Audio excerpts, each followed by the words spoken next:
And it's just basketball. At the end of the day, it's just basketball.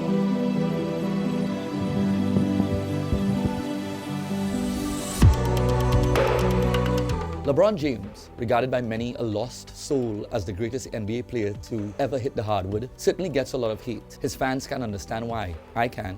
I mean, I don't hate the guy. I don't personally know the man. But I must say, I'm not really impressed by his game.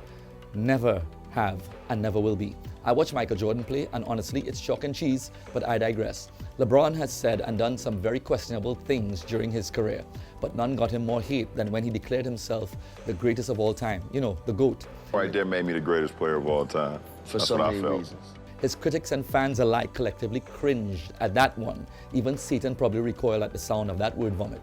Anyway, we can go on and on about who's the best player, MJ, LeBron, Shaq, Kobe. We can now add Curry and Ant-Man to the conversation. But here's the real problem. I recently made a video about why Ant-Man, Anthony Edwards, can never be the GOAT. Go watch it after this video if you haven't seen it yet. In that last video, someone commented, it's just basketball, something we watch for entertainment. Dropping Bible verse was not necessary. I think he was quoting his hero, LeBron. LBJ said the same thing after losing to the Denver Nuggets. At the end of the day, it's just basketball. LeBron said, quote, at the end of the day, it's just basketball, unquote. Now, I don't agree with James on much, but I do agree with him here. But even as I agree with him, he's not entirely right. It's not just basketball. Allow me to explain. The marketing power and the influence of the media are so strong, we can no longer differentiate between truth and delusion. We literally have the elite class playing psychological games with the masses to earn the mighty dollar. If people watch basketball for entertainment, then why do they treat it like a religion? Why do they watch more games than study or read a book? Why has it become an obsession? It's simple, really. Psychological deception. To the ruling classes, psychological manipulation is justified once it earns you wealth and power. If what I'm saying is true, then is it still just a game? If it's just a game, why go through all the trouble to divide entire factions of people between two exceptional basketball talents? Now, almost every sport has a spectacle of dueling GOATs, by the way, and that's another video. Here's some food for thought. LeBron James has earned the title LeFlop for his notorious and hilarious flops on the court. I mean, no one touched the guy, and his 6'9", 250-pound frame goes stumbling across the hardwood. He grimaces and weeps at the slightest touch. He jumps up and down like a petulant child. Why?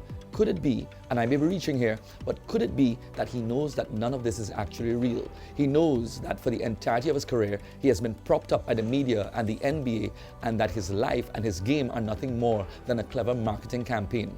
What if he knows none of it is real, and as a result, he's taken his act onto the court and into his game? The deception that we see in sports is enduring. Now, Ant-Man is coming into the fray. He's already showing a little arrogance in saying that he can shoot threes better than MJ. Smart. Challenge the old guy, not LeBron, because he's still around, you know? Props for forethought. Still, he has to maintain the persona to keep the delusion alive. Yes, the delusion, not illusion, but the delusion. The LeBron delusion is strong, but Ant-Man, I believe, will be more marketable. The MJ delusion was powerful, but at least he had the game to back it up. But it's just basketball. Why go through all that effort to create a strong delusion? Because that is the nature of man. This is more than money at this point. It's about control. Certain powers that be take pride in pushing your buttons, getting you to do exactly what they want you to do.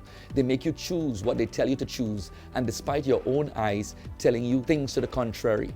This shows us that in every aspect of our lives, even sports, measures will be taken to control and rule the masses. They can pivot us against each other at will and cause hate and division. Here comes my scripture, Matthew 24:11. And many false prophets shall arise and deceive many. Deception will be a hallmark of the last days. If they can infiltrate a simple thing as just basketball, I mean, it's just basketball, what will they do with things they deem important? The Antichrist that is to come into the earth will conquer nations by what? Deception. The world is already conditioned for that.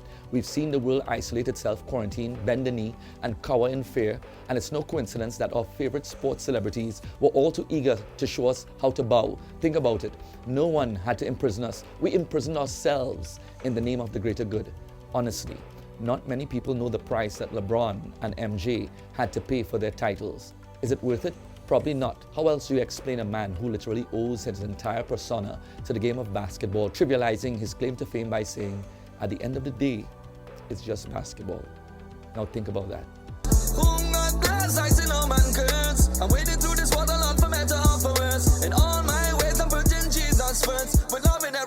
every song, in every verse.